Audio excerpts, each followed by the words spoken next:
Este é o podcast Cidade de Fato, um podcast para ouvir as vozes das cidades, um espaço de diálogo. No nosso 4º ano de atividades semanais, continuamos com nossas entrevistas com especialistas e a população. Cidade de Fato, o seu podcast favorito que pretende manter a conexão com cada um de vocês, oferecendo informações de qualidade. Nos acompanhe também pela rádio UFT-FM 96,9, todas as segundas-feiras, às 21 horas, e pelas redes sociais. Visite o nosso site no endereço www.cidadedefato.com.br. Vamos ao nosso episódio de hoje. Olá, eu sou Giovana Ferreira e este é o nosso episódio de número 99. O tema do nosso programa de hoje é racialização e as cidades de fato. Para falar desse tema relevante, está conosco John Max Santos Sales. Quero agradecer aos ouvintes pela audiência e dar um alô para a nossa equipe Cidade de Fato. Está comigo hoje o professor João Basoli. Oi, professor, tudo bem? Olá, Giovana. Novamente a gente vai discutir a questão racial no programa. Acho que é de suma importância a gente trazer essa temática. Enfim, vamos lá, né? Eu acho que estamos aí com muitas expectativas aí para a temática de hoje. Nosso convidado de hoje é John Max Santos Sales. Olá, John. Seja bem-vindo ao Cidade de Fato. Obrigado, Giovana. Obrigado, professor João. É um prazer estar aqui com vocês.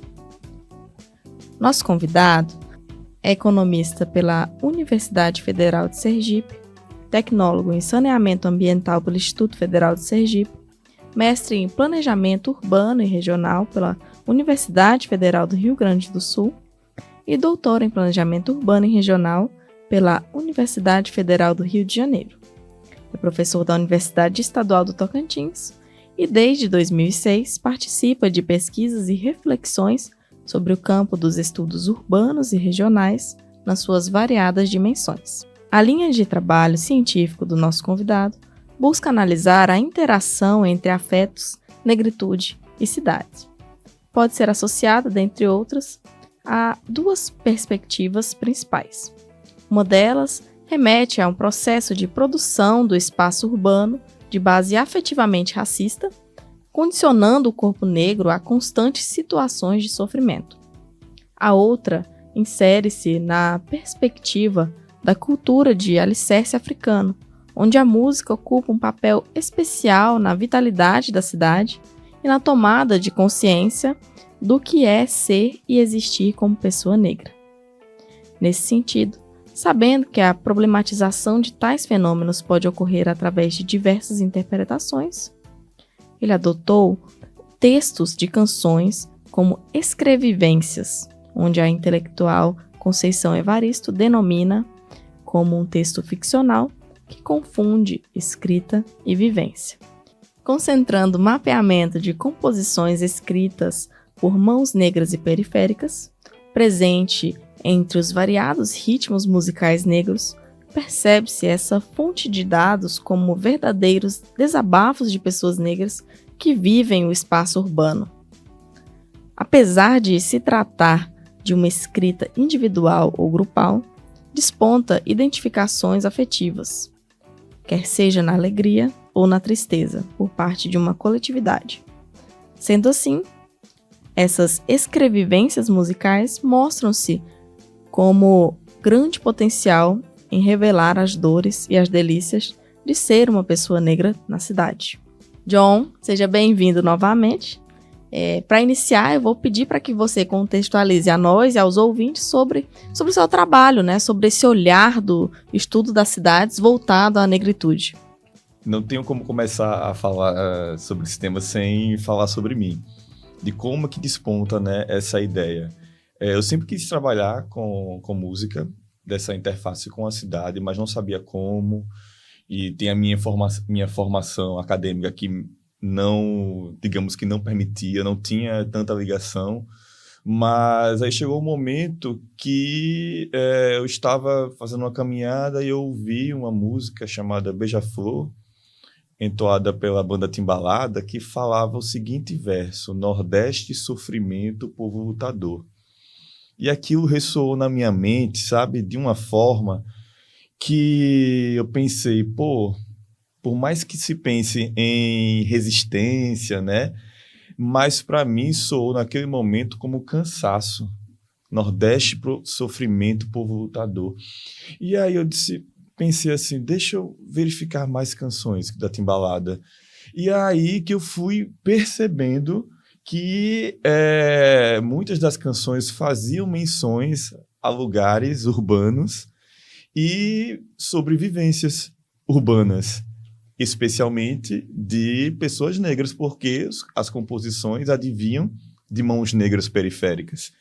Então, eu disse, olha, eu acho que dá para a gente fazer um trabalho bom, pensei comigo. Caminhando, lendo bastante a respeito dessa interface e tal, ainda sem encontrar uma forma de como traduzir isso de uma forma que eu me sentisse à vontade, foi aí que veio naturalmente a questão do afeto, que foi quando eu pensei que a base afetiva poderia ser um bom arcabouço teórico para eu interpretar essas canções. O que eu estou tomando emprestado da Conceição Evaristo, né, que são as escrevivências, que quando ela fala que são textos que confundem ou fundem escrita com vivência, que é uma terminologia que ela usa no livro Becos da Memória, onde ela fala sobre a rotina, o cotidiano do que é ser uma pessoa negra numa favela que está prestes a ser erradicada. Então, aquilo me comoveu, me tocou muito, que foi quando eu pensei, olha, essas composições oriundas de pessoas negras, né, composições musicais, elas também são escrevivências. As pessoas estão...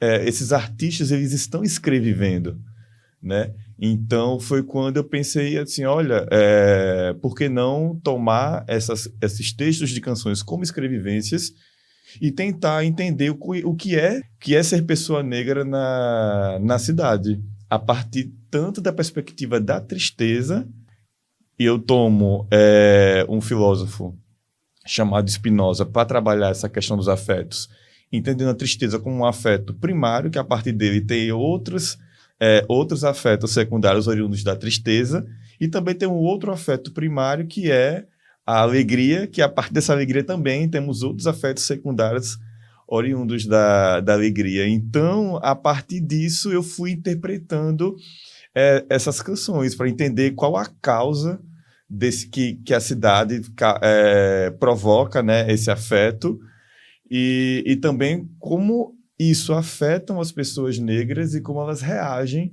diante desses afetos provocados no espaço urbano.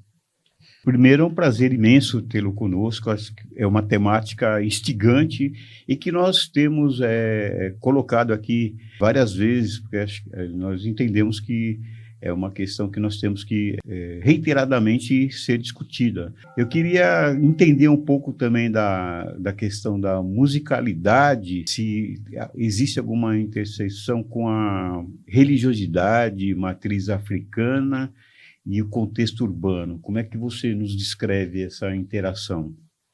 Muito bem, professor.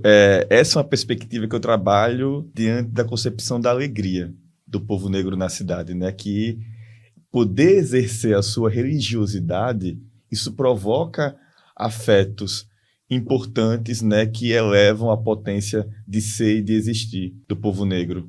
Então, a música, como nós conhecemos hoje, eu estudei, né, especificamente a música baiana, ela vem de um lugar. Tá? E esse lugar se chama terreiro. Então, todos os instrumentais, muitas palavras que são entoadas, ela vem do terreiro. Essa música que dá vitalidade a muitos bairros negros de Salvador, inclusive também bairros não negros, são oriundos do terreiro, a partir dos atabaques, do agogô.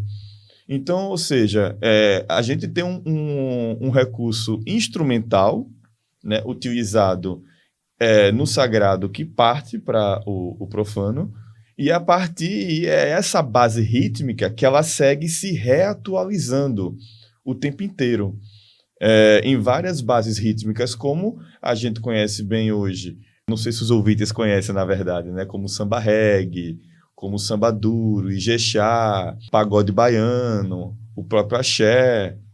Então é importante pontuar que essa musicalidade, ela vem do terreiro. Beleza. Então, assim, essa religiosidade, ela também é exposta nos textos das canções. Por exemplo, tem uma música que eu conheci pela banda Reflexos, que chama Cidade Magia. E aquilo ficou na minha mente, que magia é essa? Mais uma vez, essa magia é a magia do terreiro.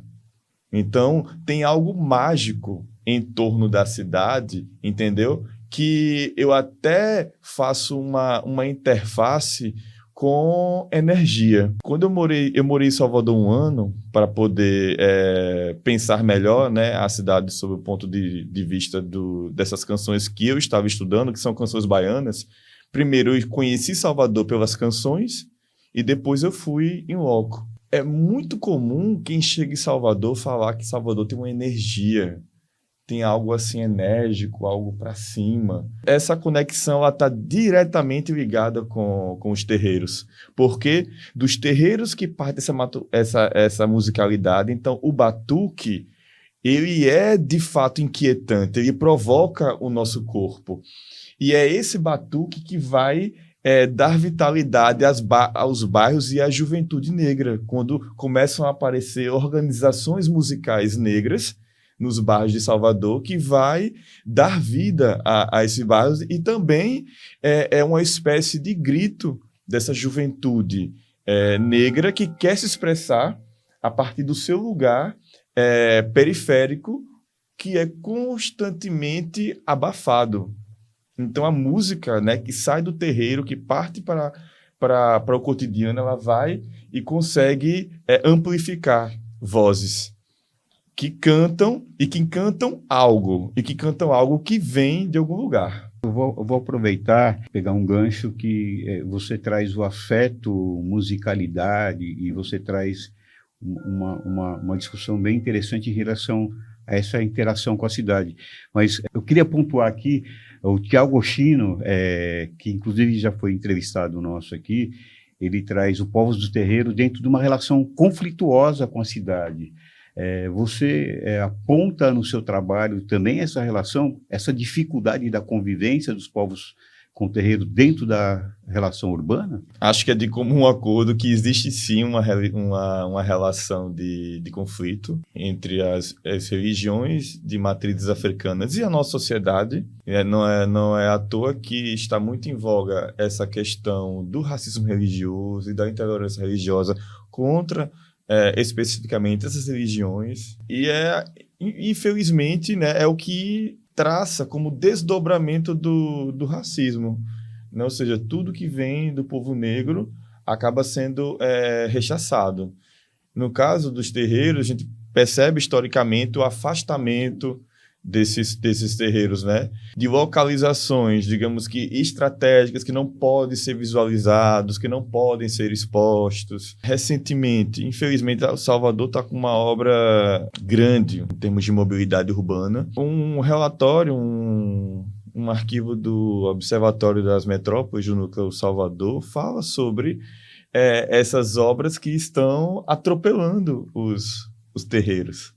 Né? O que nos convida a pensar que isso aconteceria se fossem igrejas evangélicas de ordem católica. Não estou tratando de forma como se fosse contrário a esses tipos de religiões, mas para estabelecer essa relação, né? Por que com a religiosidade de matriz africana isso constantemente acontece? E em Salvador, isso ainda traz muito estranhamento, porque é uma cidade que é reconhecida, né, nacionalmente por essa religiosidade. Inclusive, nós temos o sincretismo, né, que sim, o sincretismo é muito forte, e também a expressão urbana dessa religiosidade. Quando quem for a Salvador tem que ir, por exemplo, no Dique do Tororó, e tem lá a exposição, as imagens de vários orixás no espaço urbano, entende? Algo que não é muito comum. Por exemplo, aqui em Palmas, a gente vê espaço urbano sendo expresso com a parte da religiosidade com o terço, com o carnaval, com a capital da fé. Então, assim, a gente está diante de um Estado que é laico, mas que há condições urbanas de expressão de uma religiosidade em detrimento de outra. Então, voltando aqui a Salvador, além de ter, né, essa expressão nacional, essa expressão também no espaço público, essas relações conflituosas, elas infelizmente ainda existem. E não sabendo a população de que grande parte do cotidiano, da cultura, né, afro-brasileira, ela vem do terreiro. Abdias do Nascimento, ele fala que quem conseguiu preservar a cultura africana, né, repaginada e reatualizada como afro-brasileira, foi o terreiro, que manteve as danças, a música, a culinária. Então, assim, grande parte do que a gente come, do que a gente bebe, do que a gente dança, do que a gente escuta, ela vem do terreiro. Então, assim, é super importante pontuar essa questão. E aí, na tese, na minha tese de doutorado, que eu estou trabalhando com essas questões, né, da musicalidade, afeto, negritude, eu não anuncio tanto a questão conflituosa, mas mais por uma demonstração de posicionamento de quanto essa religiosidade ela se faz produzir alegria no espaço urbano, entende? Tendo em vista que já tem vários trabalhos que relatam esse conflito, então eu quis dar uma nova caracterização, digamos assim, no quanto à importância dessa religiosidade enquanto à produção de alegria. E não só a quem frequenta os terreiros, mas também o impacto que ela tem no espaço urbano soteropolitano. Que, por exemplo, o Bloco Afro Ileaie, né, que é conhecido nacionalmente, é o primeiro bloco afro do Brasil, o mais antigo, completou 50 anos agora. A grande matriarca do Bloco Afro Ileaie é a Mãe Hilda. A Mãe Hilda, uma mulher de terreiro e alorixá, ela, junto com o seu filho, que é o vovô do Ilê, eles começam a fazer trabalhos com a comunidade. Então, o bairro da Liberdade, onde fica o Bloco Afro Ileaie, ele não é mais o mesmo antes, né, da instalação do Bloco Afro. Por exemplo, a Mãe Hilda, ela fala o seguinte: quando ela chegou lá na Liberdade, ela entendia o bairro como quilombo, porque só tinham pessoas negras, filhos e filhas de africanos que estavam ali. Pós, né, libertação, com muitas aspas, dos escravizados. E aí, a partir disso, o bairro foi crescendo, né? Obviamente, sendo um bairro negro, ele não é um bairro que vai ter a sua devida atenção pelo poder público, porque quando a gente enxerga a cidade, gente, né, onde tem concentração de pessoas negras, é fato. Não é a assistência não é a mesma pelo poder público quando comparado a áreas que são ocupadas primordialmente por pessoas brancas. Então, assim, o Estado já está lançando afetos de tristeza no quanto a essa população, que não vai ter condições de habitabilidade, não é mesmo? Que não vai ter as melhores condições de se locomover, de se divertir, entende? Então, esse bloco afro, junto com a Mãe Hilda e o vovô de Ilê, eles conseguem dar uma vitalidade para aquele bairro que é super importante. Por quê? Porque isso vai se expandir por Salvador, entende? Porque a partir desse bloco afro vão surgir outros blocos afros em outros bairros negros, que vão, consequentemente, também tornar dinâmico, tornar a alegria mais democrática, digamos assim. E é uma questão que a gente também tem que pensar, que ela passa do corpo e se estende pela cidade. Porque, por exemplo, a Mãe Hilda, ela fala o seguinte, que antes do Ilê aparecer, né, no bairro da Liberdade, surgir, as pessoas sentiam vergonha de dizer que moravam na Liberdade. Então, esse afeto da vergonha me chamou muito a atenção. O que acontece? Como é que eu faço, eu articulo a música e cidade e negritude nessa questão? as músicas que saem dos blocos afros obrigatoriamente têm que lançar o nome dos bairros. Porque quando você coloca o nome do bairro na boca do povo, você consegue o quê? Garantir o sentimento, o afeto de orgulho por morar naquele local. O sentimento de pertencimento, sabe? Sim. John, e aproveitando esse gancho, queria te perguntar, nessa análise dos textos, das canções, como que você fez essa seleção desses textos, né? Você já falou um pouco, mas também queria saber o que mais te impactou nesse compilado, né? Que eu penso que deva ter sido um compilado muito intenso, muito forte. Então, eu parti do pressuposto de que eu queria que só fossem composições feitas por pessoas negras que possivelmente não tão conhecidas, porque a gente tem compositores negros consagrados, baianos, né? Então eu quis apresentar um outro lado, e além de que eu não trabalho só com textos de canções que são sucessos. Eu também trabalho, digamos assim, com o lado B dessas canções que não são tão amostras, mas que, tipo assim, são verdadeiras crônicas que mostram o que é viver, o que é ser negro vivendo em Salvador. Então, a partir desse crivo. John, só para complementar o que a Giovana colocou, assim, no sentido, essas composições, elas estavam interligadas à vida urbana, é isso? Sim, sim, sim. Eu tomei como premissa, né, composições oriundas de pessoas negras que falassem sobre o cotidiano na cidade.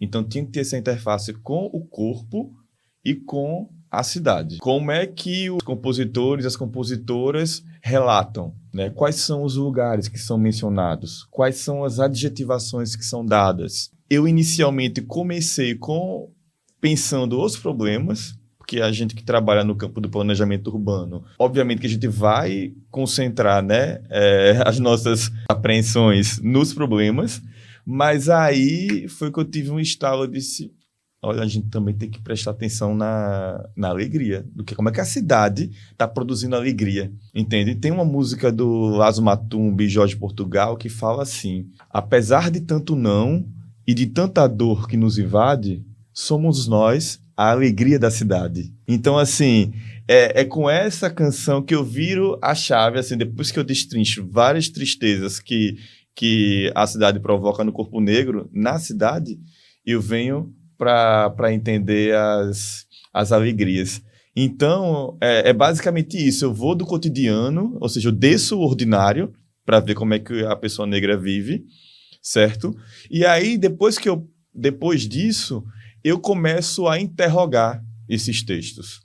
Eu não fiz entrevistas com compositores. Inicialmente eu pensei em fazer, mas depois eu não fiz. Eu mesmo comecei a interrogar essas canções, comecei a aprender com elas, a contextualizar e, às vezes, também criticar. Também fiz complementações. Tem vezes que as músicas elas fazem perguntas, indagações, e aí eu aproveito e vou lá e respondo, de forma a dar complementaridade, sabe? Então, assim, são escrevivências mesmos que esses compositores eles fazem. Eles vivem a realidade, eles observam e eles escrevem. Eles tornam o conjunto de frases de forma poética. Você terminou extraindo desse material também elementos críticos. Quando eu falo elementos críticos, eu entendi perfeitamente. Você tem uma proposição mais voltada para a alegria, mas nessas composições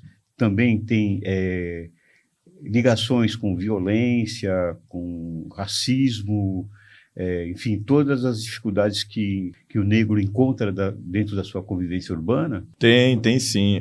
A primeira parte do meu trabalho, eu destrincho as tristezas, então eu passo por todos esses elementos de como o racismo perpetra, né, a vida do negro na cidade. Eu vou desde a época da escravidão até os dias atuais. Por exemplo, quando eu vou tratar da segregação urbana, eu opto por ver as condições de habitabilidade, que é algo que me chamava muita atenção. Salvador é uma cidade que ela tem um tecido urbano acidentado, né? São vários morros, a urbanização acontece, né, nesse tecido urbano, E aí, períodos de chuva, a gente sabe o que acontece, né? Muitos escorregamentos, deslizamentos de terra. Então, isso está empregado nas canções. Tem uma canção do Edson Gomes, chamada Calamidade Pública, que ele relata que a família foi soterrada. Então, assim, e é algo curioso, porque, tipo, as pessoas dançam, se divertem, mas são letras muito fortes. Outra também, Firme e Forte, de um grupo de pagode baiano, chamado Pissirico, que fala também sobre esse deslizamento de encosta. Então, assim, esses compositores eles estão o tempo inteiro tendo que lidar com esses problemas urbanos. Edson Gomes também tem uma outra canção chamada Camelô, que fala sobre a violência policial. Eu estou falando essa especificamente, mas existem várias de grupos de pagode baiano que fala sobre a estratégia do baculejo, que, enfim, que as polícias elas só param, né, pessoas negras para revistar. Então, assim, e essas mensagens, elas são passadas, né, ora para dançar, para se divertir, mas ela tem uma mensagem ali, entendeu? E essa mensagem, ela toca quem tá ouvindo, porque se identifica. É uma coisa que eu bato muito a tecla na tese, é justamente essa questão de que, tipo, é uma escrita individual, mas ela não deixa de ser coletiva.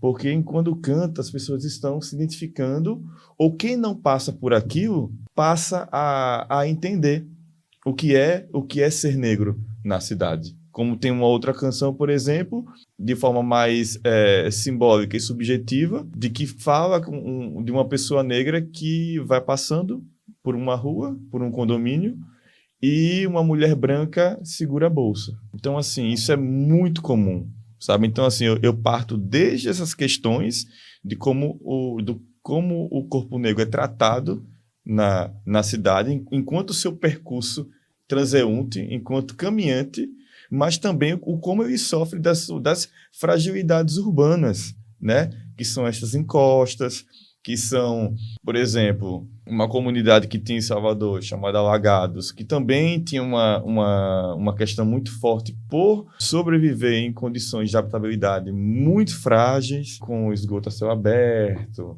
Enfim, são várias questões, entendeu? Que essas canções elas vão mostrando, e aí o que eu chamo a atenção dos ouvintes é que, assim, prestem atenção no que tá sendo dito.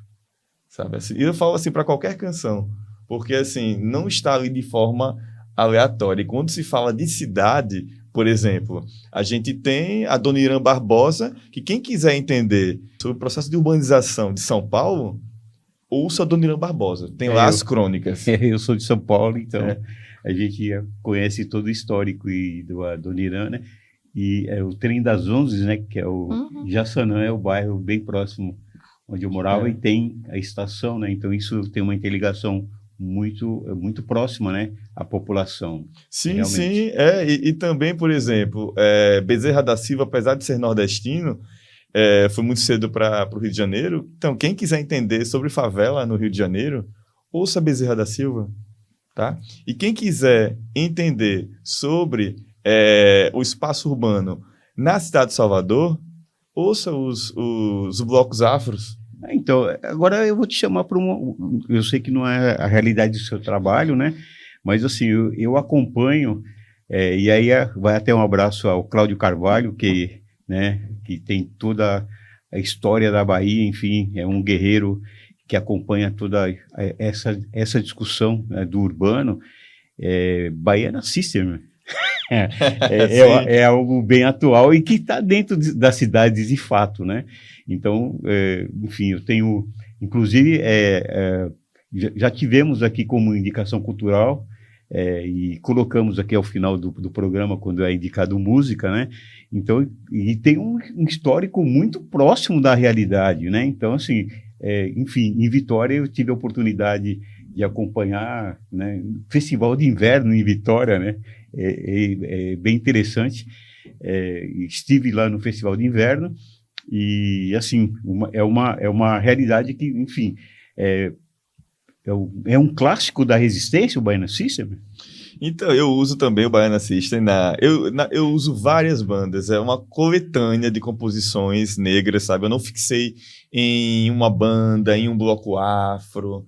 Eu quis justamente mesclar e misturar para mostrar a convergência entre eles, entende? E que isso é atemporal também.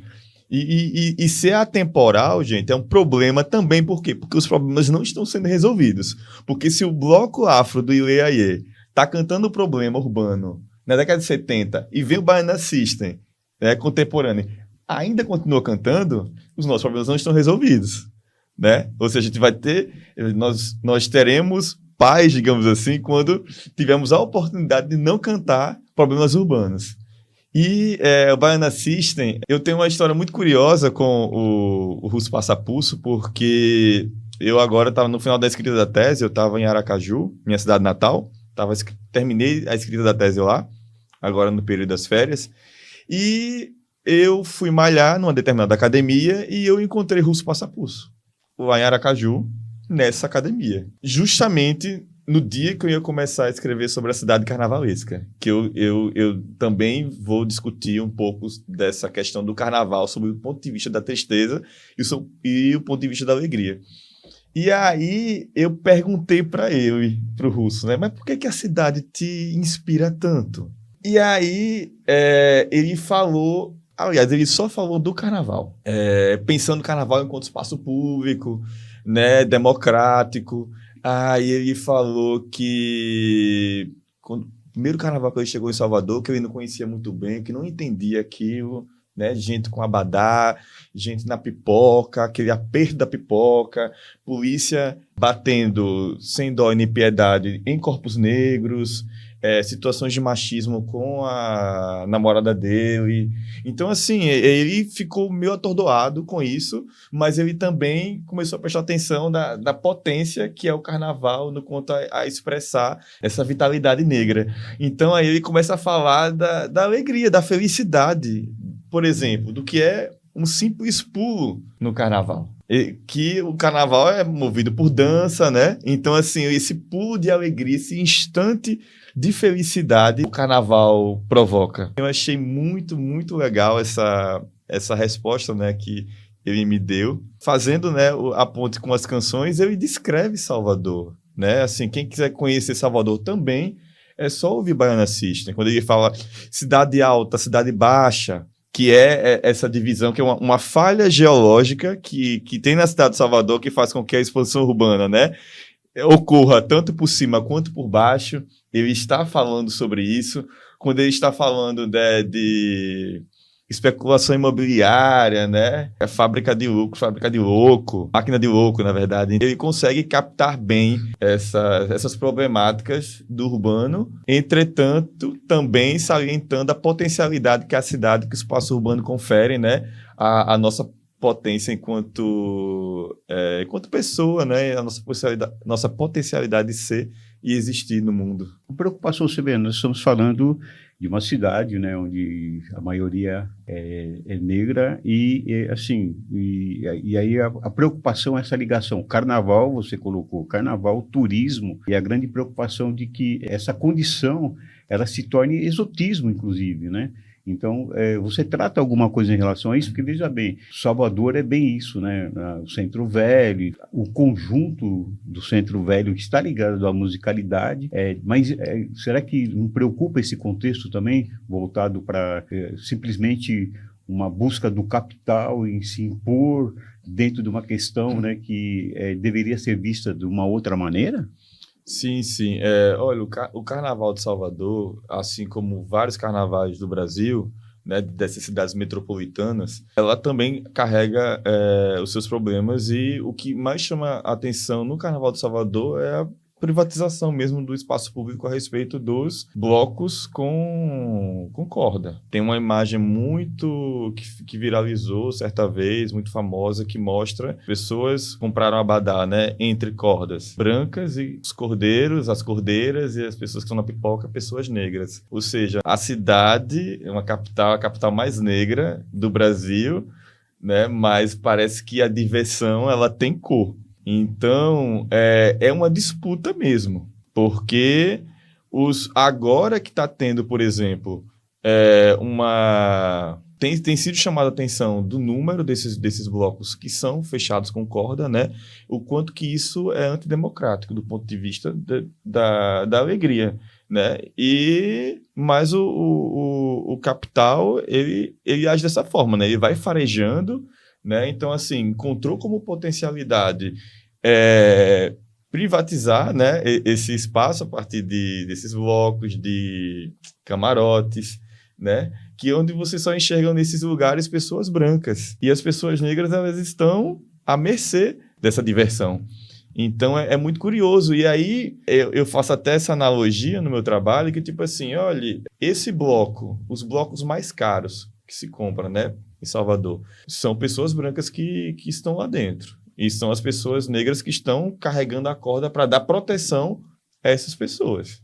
Então, é só pensar nisso e pensar na cidade. Nos bairros lá de Salvador, onde primordialmente são as pessoas brancas, quais são as condições de infraestrutura desse lugar? E os bairros que estão concentrados a maioria negra, quais são as condições? Então, assim, o carnaval ele acaba virando um microcosmo de disputa mesmo, entendeu? E claro que isso reflete uma série de humilhações, né, que as pessoas negras são obrigadas a passar, ter que lidar com isso, né, não tem nem o direito à alegria, mas em contraponto a gente também tem esse carnaval. Aliás, todo o carnaval de Salvador é negro.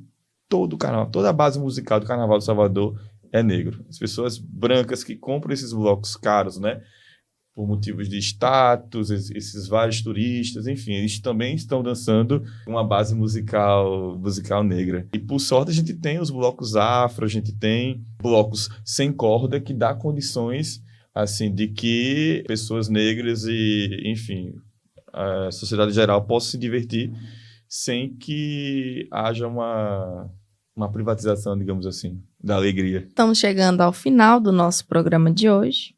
E assim, gostaríamos de pedir para que o nosso convidado deixe uma indicação cultural para os nossos ouvintes e também nos diga, para você, John, o que são as cidades de fato. Bom, como dica, eu acho que eu já acabei citando várias, né, aqui no decorrer da entrevista, mas se eu puder indicar várias, gente, se vocês puderem ouvir as músicas, as canções dos blocos afro, é a dica maior, para vocês se encantarem com o batuque e com o que é dito. Olodum, Ileaie, Malê de Balê, Muzenza, enfim. Também temos bandas como Banda Reflexos, Banda Mel, que conseguiram captar muito bem essas canções e readaptaram, assim, também ainda na base musicalidade negra. O professor João falou aqui do Baiana System, também é uma dica excelente. Enfim, eu sou meio suspeito, porque... Se deixar, eu falo aqui várias bandas como dica. Mas o que é uma cidade de fato, para mim, cidade ela é múltipla, ela é sinal de pluralidade. Quando a gente pensa favela, quando a gente pensa periferia, é muito comum que os nossos afetos eles sejam destinados para algo triste. Mas a multiplicidade e a coexistência de trajetórias que esses espaços provocam e mostram, né? Mostra que, assim, que a cidade ela é plural, ela não tem que ser estigmatizada, marcada, ela tem que apreender, né, essas coexistências e trajetórias e não entender a cidade como algo fixo, né? Ela está sempre em constante renovação, a gente tem que estar prestando atenção nisso, né? Justamente no que essa juventude periférica, principalmente, ela tem a nos ensinar enquanto a vitalidade urbana. Palmas, por exemplo, está tendo agora, tenho percebido, batalhas de rima. E essas batalhas de rima, né, que vem do rap, do hip hop, elas se espraiam pelo espaço urbano. Ela não acontece em um só lugar. Ou seja, é uma forma dessa juventude negra tornar o espaço urbano vital. Esse espaço que é estigmatizado, né, que é visto como perigoso. Eles vão lá, eles dão uma lição e eles cantam a própria realidade. E quem sabe é uma próxima pesquisa que eu venho a fazer agora. Mas é isso que eu enxergo a cidade de fato. É que é essa juventude, que exala e exalta a cultura, que pode convergir, né, com o espaço urbano, tornando mais ameno, mais habitável. Jonas, agradecer a sua presença no Cidades de Fato e as suas considerações finais. Primeiramente, eu queria agradecer o convite, tá? Mais uma vez, por estar aqui expondo essa temática que muito me anima. Não sei se os ouvintes vão perceber, né, que eu falo com muito gosto, com muita alegria sobre essa temática, sobre o que eu aprendi com ela, sobretudo. E é isso, eu deixo esse conselho, tá? Para que vocês percebam as nuances da cidade, tá certo? Não, sem pré-julgamentos. O mesmo exercício fazer com as canções. Perceber o que é que elas têm a nos dizer e que a gente pode aprender com elas e, sobretudo, né, aprender a como viver melhor na cidade, porque são muitos anseios que são falados nas canções. Então, assim, basta escutar e a gente tem noção disso. É basicamente isso. Pois bem, professor, realmente uma temática muito necessária para que as cidades sejam pensadas em sua completude. Agradecemos imensamente ao nosso convidado e mandamos um abraço aos nossos ouvintes. Até a próxima semana, temática esplêndida, um trabalho hoje que vai ficar um registro muito importante aí para que todos tenham acesso. Até a próxima semana a todos. Cidade de Fato de hoje contou com Giovana Ferreira na locução, Júlia Conca, Érica Nascimento, Giovana Ferreira, Aline Silva e Karine Correa no desenvolvimento de conteúdo, Rodrigo Basoli no design gráfico, apoio técnico e edição, professor João Basoli na produção e coordenação geral. Agradecemos imensamente aos nossos convidados e à equipe do Cidade de Fato, mas especialmente a você, nosso ouvinte. Na semana que vem, voltaremos com novos temas e novas entrevistas. Até lá!